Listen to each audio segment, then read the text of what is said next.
हिरण्यकशिपु और हिरण्याक्ष का जन्म तथा हिरण्याक्ष की दिग्विजय।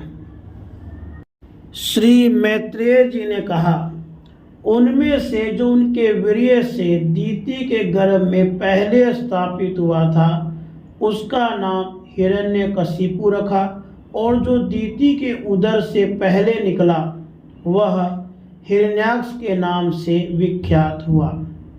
हिरण्यकशिपु ब्रह्मा जी के वश से मृत्यु भय से मुक्त हो जाने कारण बड़ा उद्यत हो गया था। उसने अपनी भुजाओं के बल से लोकपालों के सहित तीनों लोकों को अपने वश में कर लिया।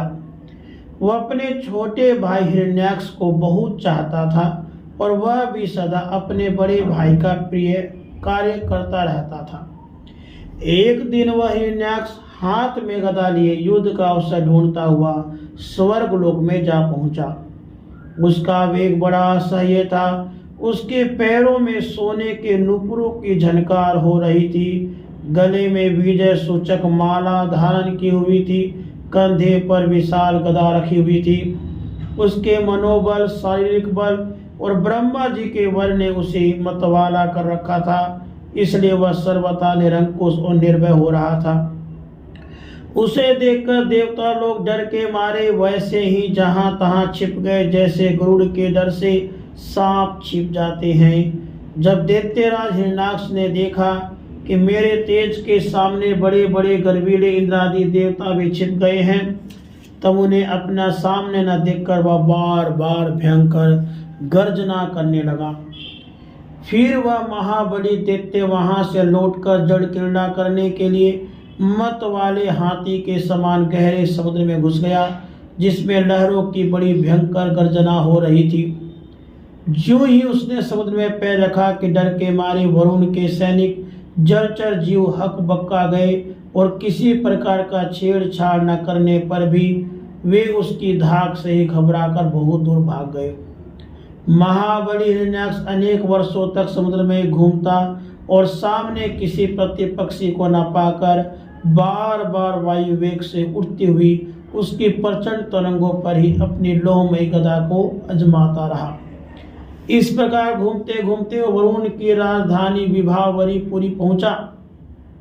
वहां पाताल लोक के स्वामी जलचरों के अधिपति वरुण जी को देखकर उसने उनकी हंसी उड़ाते हुए नीच मनुष्य की भांति प्रणाम किया और कुछ मुस्कुराकर व्यंग्य से कहा, महाराज, मुझे युद्ध की भिक्षा दीजिए। प्रभु, आप तो लोकपालक राजा बड़े कीर्तिशाली हैं। जो लोग अपने को बांका वीर समझते थे उनके वीर्य मत को भी आप चूर्ण कर चुके हैं, और पहले एक बार आपने संसार के समस्त दैत्य दानवों को जीतकर राजसु यज्ञ भी किया था। उस मदोन्मत्त शत्रु के इस प्रकार बहुत उपहास करने से वरुण को बहुत क्रोध आया, किंतु अपने बुद्धि बल से वे उसे पी गए और बदले में उससे कहने लगे, भाई, हमें तो अब युद्ध आदि कोई चाव नहीं रह गया है। भगवान पुराण पुरुष के सिवा हमें और कोई ऐसा दिखता भी नहीं जो तुम जैसे रण कुशल वीर को युद्ध में संतुष्ट कर सके। दैत्यराज, तुम उन्हीं के पास जाओ, वे ही तुम्हारी कामना पूर्ण करेंगे। तुम जैसे वीर उन्हीं का गुणगान किया करते हैं। वे बड़े वीर हैं, उनके पास पहुंचते ही तुम्हारी सारी सेकी पूरी हो जाएगी और तुम कुत्तों से घिरकर वीर सैया पर शयन करोगे। वे तुम जैसे दुष्टों को मारने और सत्पुरुषों पर कृपा करने के लिए अनेकों प्रकार के रूप धारण किया करते हैं। राधे कृष्ण।